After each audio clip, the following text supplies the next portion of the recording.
Now we can begin installation. As you can see, we have stripped out all the major components, but I have put back the drive rails for the rails for the motherboard tray, since we are going to install it in a default position with the power supply at the bottom. If you want to install the power supply on top, you have to move these rails lower, right? This one goes directly to the bottom, and this one goes in this section right here. Although I've already removed most of the major components for the optical drive and the hard drive, I'm only going to put back what is necessary so that there's not too much clutter when we install the components back. Now let's try if there is enough clearance to slide in a big heatsink into the Antec LanBoy Air. The clearance inside the slide tray is only 18 centimeters rather. So our large heatsink could not fit, although it will actually fit if you remove the heatsink, slide the motherboard tray in, and install the aftermarket heatsink after that.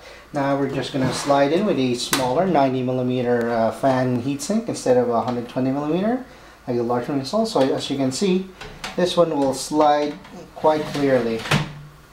Now we will put back the power supply rail into the bottom, and we secure it with 4 screws in each corner.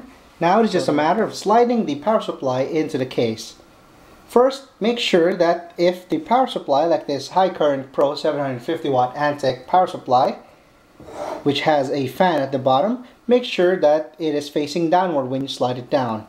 There is enough clearance at the bottom of the Antec LanBoy Air for it to draw the cool air and ventilate the power supply unit.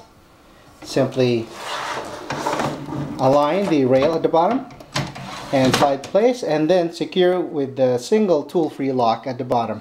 It is advisable, while the motherboard has been installed and the backplate has not been returned yet to the Antec LanBoy Air, to install all the hard-to-reach areas such as this ATX power connector and the motherboard. And now, once that is installed, you can put back the motherboard backplate. Then make sure to replace the dummy one that came with the Antec LanBoy Air with the one that is appropriate to your motherboard, and then secure in place. Optical devices can be installed facing the front or to the sides. To install hard disk drives inside the Antec LanBoy Air Case, which are 3.5 inch in size, you must first use these mounting devices, which are screwed onto the sides. They have hooks which cling to a corner of the mounting bay. So you can mount it either facing front to back like this, with or side to side. As you can see, the hard drive is completely suspended mid-air. Although this is completely safe for your system, it's not advisable to move your system while it is turned on. To install SSD or 2.5 inch drives into the Antec LanBoy Air Case, there is a space at the bottom for both of them. You have to first use the accessory toolkit that came with your Antec LanBoy Air Case, and is labeled for 2.5 inch hard disk drive. It comes with the silicon mounts and the screws. You put in the silicon mounts into the appropriate holes as such. You put in your SSD or 2.5 inch drive at the top. Lift the Antec LanBoy Air Case and use the screw to secure at the bottom.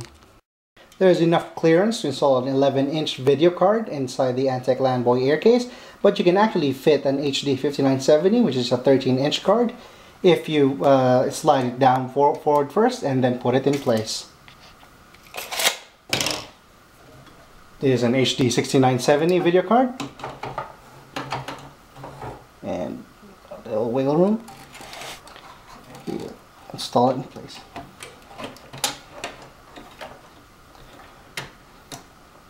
As you can see, even with a non-modular power supply, all the cables can be neatly organized in front, even when the side fans and the rear fan, which is 4-pin Molex connectors, they're also connected right there. And you can just, with all the extra space, you can just tie up all the cable, which Antec also provided extra cable ties. You can tie up the power supply cables right at the bottom and leave it there. And we're going to look at what it looks like at the back. Now at the back, you can see that all the extra cables have been tied down into the back of the motherboard tray through the use of cable management ties. And now we can turn on the computer and see what it looks like. Before you turn the system on, make sure that the ground is connected to the power supply. Now let's turn on the system to see and hear just how loud the default fans are.